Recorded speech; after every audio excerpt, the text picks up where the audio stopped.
Well, my path to the academy was largely facilitated through my father.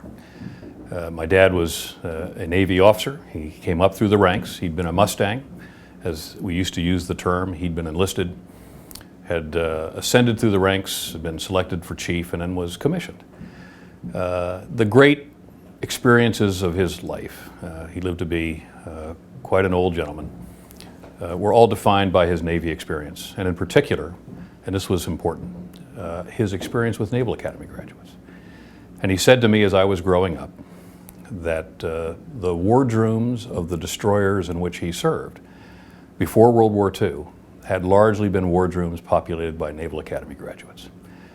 And he'd always said to me he would like to have a son who had been an Academy graduate because of the admirable qualities that he had seen in those young officers. And so from a very early point in my life, I wanted to be part of that, part of this great naval service, part of the Navy, part of the Marine Corps. My father was a great cheerleader in that regard and a great mentor for me in putting it all into context. When I was at the Naval Academy as a midshipman, it was 1972 to 1976, and we were at the end of the Vietnam War. Many of the young officers, including an admiral by the name of Netter, were company officers or on the staff at the Academy at the time, and they brought a reality of the naval service to the Academy that made the profession that we sought to join very real. The experience of combat, the experience of leadership in small units at the point of impact against an implacable enemy, the North Vietnamese.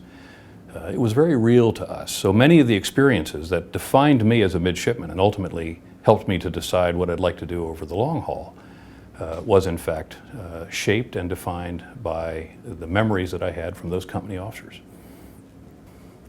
Well, it was great to be back. I mean, I felt like I was home again in many respects. As I told people, this was not my first time returning to the Naval Academy. I was a midshipman, had been an instructor in the political science department from '88 to '90. And I came back actually as the deputy commandant and was selected by John Ryan, the superintendent at the time, to be the commandant. What was great was to have a hand, to play a role in the professional development of the Brigade of Midshipmen.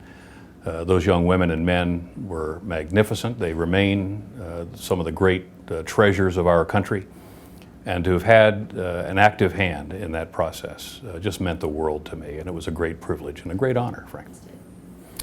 Well, I think the advice I would give to the brigade today is that the challenges we face in a world where extremism is often unconstrained, and that extremism generates terrorism in so many ways around the world, is we have to understand what we stand for as a country. We have to understand the values that define us as a people.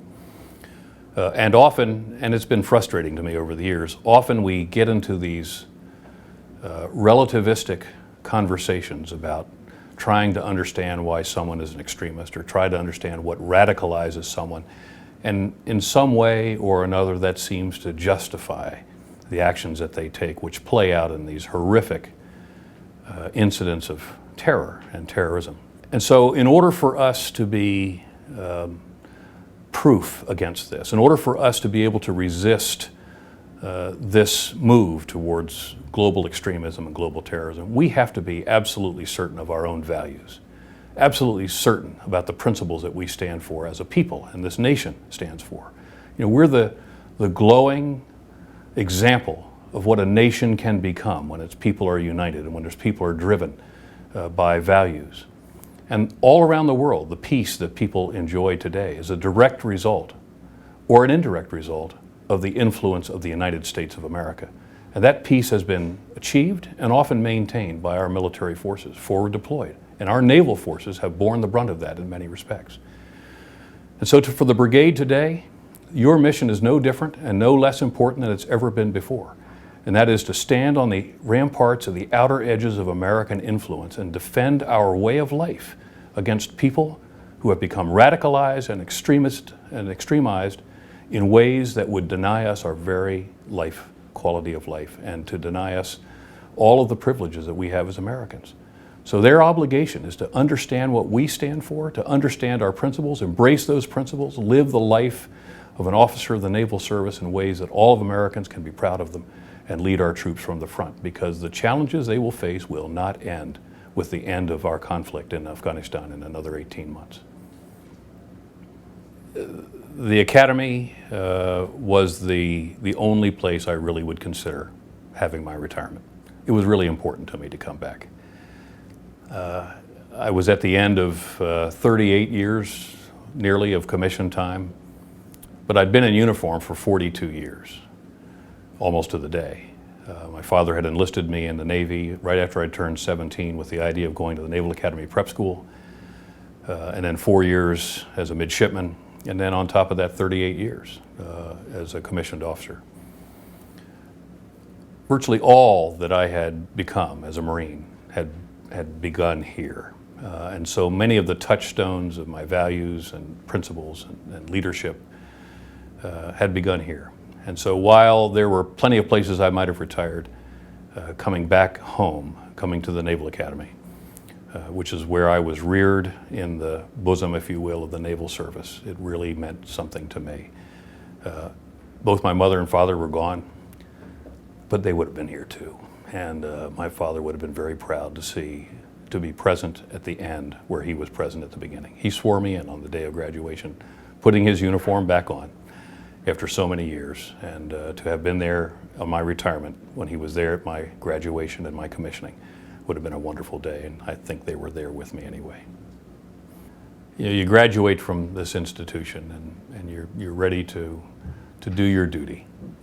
And Kathy and I were married about a year after graduation. She came from an old Marine Corps family, and I elected to stay in the Marine Corps for a long career. Many of my classmates elected only to do a few years, and that's fine too. They did their duty and they moved on to be great citizens as well. So I don't think we were particularly different. I would simply say that Kathy and I did all we could during the 35 years, going on 36 years that we have been married, to uphold our sense that the Academy was a place that we met here, and we would raise our children here under 2 different tours. It was that place which was our touchstone and our home to come back to over and over again. And so in retirement, we hope to become more involved again with not just the Academy as an institution, but the brigade as a group of young leaders.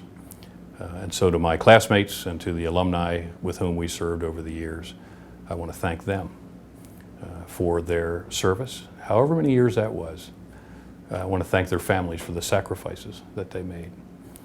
I was at a retirement the other day, and the retiring officer did something I thought was very important. He took a moment to recognize the children. My father retired when I was 9 years old, retired from the Navy. And I really wasn't sure what was happening that day. I just knew that something profound was happening to my family. We'd never be the same again. And so to the families of my classmates and to the families of the alumni and to the children who have gone from duty station to duty station, often with no voice in the set of orders or no voice in the moves, I want to thank them as well. The families, the spouses, the children, and my classmates and the alumni for doing all that they have done through these many years of the Cold War and the post-Cold War era, and now this long, long war against terrorism and extremism. I want to thank them because they set us up for success in so many ways.